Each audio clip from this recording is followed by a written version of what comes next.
we're talking Shadow of the Tomb Raider. Yeah. You went up to your beautiful Montreal, as your people say. Montreal. Ah, beautiful. To go play Shadow of the Tomb Raider, right? Yeah. How much time did you get to spend with the game? 45 minutes. So a good chunk. Okay, then they grabbed your hands and wrestled it away Yes, from the then controller. they took it away from me. Okay, so this is Eidos Montreal's first Tomb Raider, Yeah, and they help support previous games. They I know. have, yeah. They've always kind of collaborated a little bit with Crystal Dynamics, but this is the first time that they're heading the development of a Tomb Raider game. Which, if you're a Tomb Raider fan, I played those two games. I enjoyed them. Leo, too. I think you're in the same boat. Loved them. Are you worried about a new developer, Leo? I haven't seen enough yet to be worried. Well, I've been wrong about that so many times now. I think one thing to keep in mind is that Crystal Dynamics is still, kind of supporting them and collaborating with them Oh, really? a little bit, but Eidos is the main development team this time. Okay, so It's not like Crystal Dynamics is totally out of the picture. interesting. I'd imagine those Crystal Dynamics fans, there's got to be a strong community for that studio. It's been around for so long. I'd imagine there's outrage. I haven't really seen it about the transition so far yet, though. Yeah, I don't think it's going to be a huge difference because I think Eidos and Crystal Dynamics have always kind of collaborated on Tomb Raider Yeah, for they're years now. sister studios and all that. And so this is the studio, maybe not the team necessarily, that made like the most recent Thief, that made the Deus Ex games. Do you know like who this team is? Because they're also working on another Marvel project, right? So Crystal Dynamics is working on the Avengers I think game. Eidos is also. I think there was something about that. But anyways, is it a clear sense of with this new Tomb Raider that it's like, hey, this is the Deus Ex team? Is it as distinct as that? I mean, Did you have cool sunglasses on? I don't know if it's the exact same team. I assume Yeah. it is, because I know that one of the reasons they wanted Eidos to to kind of head this new game was because they wanted to bring some of those elements that Deus Ex has, like those kind of social hubs and that kind of more story-driven stuff, where like there. Do you know what I mean? Like those kind of exploration hubs that you see in Deus Ex? Where there's plenty of hubs in And- Rise of the Tomb Raider, but it wasn't filled with people that you would interact That's with. exactly necessarily. it. They kind of want to have like Laura in these situations where she's interacting with the world more. So I think that was the reason for the shift as well. Huh. What is the world? What is the setting this time? That's the question, isn't it? That is a big question. So Shadow of the Tomb Raider takes place first in Mexico and then to Peru. Oh, interesting. Yeah, and it's all about Mayan culture. So Beat God of War to it. Yeah. So Laura basically steals this dagger from a temple, and it creates an apocalypse. So it starts off with an apocalypse, and so it's all about her fighting against like the end of the world. And so it's called Shadow of the Tomb Raider, and like in the marketing, it's big on like the eclipse imagery and stuff. Is it as simple as kind of like a comet in the sky, like Final Fantasy 7? Like she'll be looking up and there's a slow eclipse going over the sun or anything like that? I don't know. Okay. Well, what stood out from actually playing the game then? It's really similar to Rise in terms of the controls and just how it plays. It's maybe a little too similar. I didn't find there were any major changes. It's Shadow of the Tomb Raider. I didn't expect so much shade. No. It's supposed to be the most dark title. That's kind of what they keep pushing for, is that we see Lara make more mistakes this time and face the consequences of those mistakes.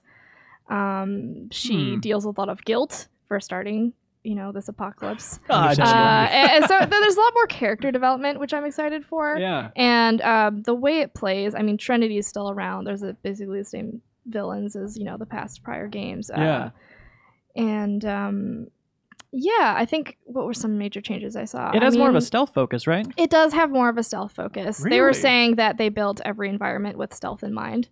You can camouflage yourself with mud. Really? Awesome. Yeah, so like all the environments are big on like Verdant and like jungle locations.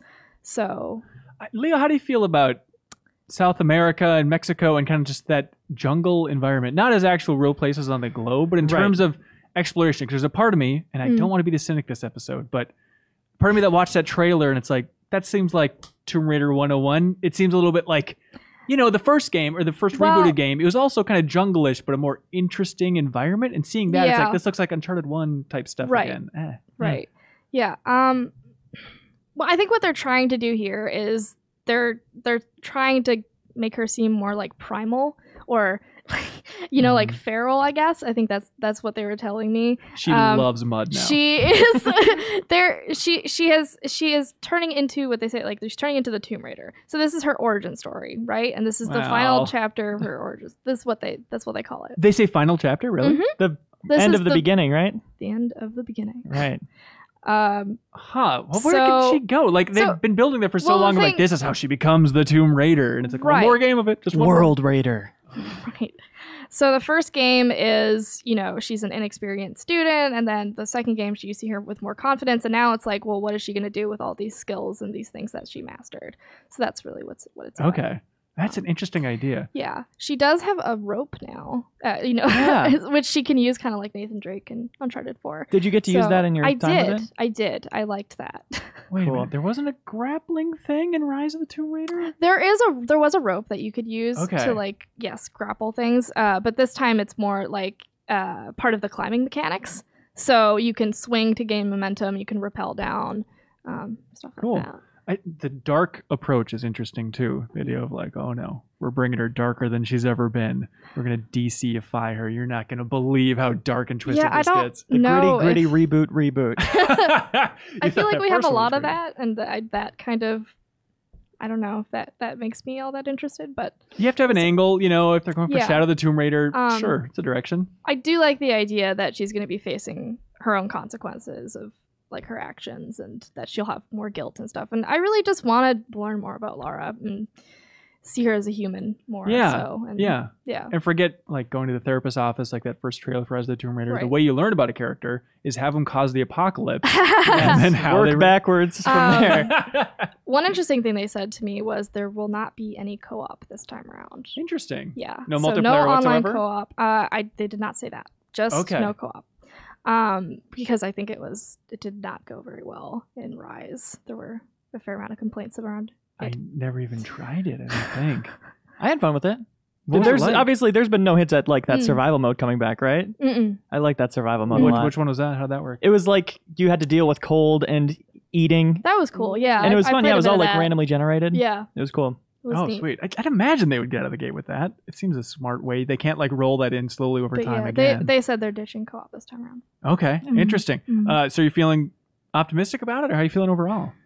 I think I like Tomb Raider, and I'm excited for it. That's high pitch, Philly. Very good. I'll tell you what I think. I'm worried a little bit that it's not differentiating itself enough from the two prior games. Yeah. It really just feels like an extension of Rise from what I played, and I look at things like God of War, I look at things like Uncharted 4, and I feel like in the recent couple years, the bar for cinematic storytelling and cinematic games and action adventure games has risen. Yeah. And I don't know if we're in the same place that we were when Rise of the Tomb Raider came out, and I'm curious to see how that'll play out. Yeah, and it's tough. I mean, I know the series has been around forever, but it just got rebooted not too long ago. And I feel like, maybe from that team's perspective, it's like, hey, look, these two games came out. They're 90 plus, probably around there on Metacritic. Hovering around they're 90. High. Oh, yeah. Yeah, I mean, very beloved. High. Fans love them. Yes. It's like, how much do we really need to change things, I guess, is their angle, and right? I'm not sitting here saying I don't think it's going to be a good game. I'm sure it is, yeah. That's the thing. I just, I think the bar has also risen. Thank you so much for watching this excerpt from the Game Informer Show podcast. You can subscribe to the audio version and listen to new episodes airing every Thursday. We cover big games on the horizon, games that we've just reviewed. We have long-form developer interviews, a lot of fun stuff. So check it out every Thursday.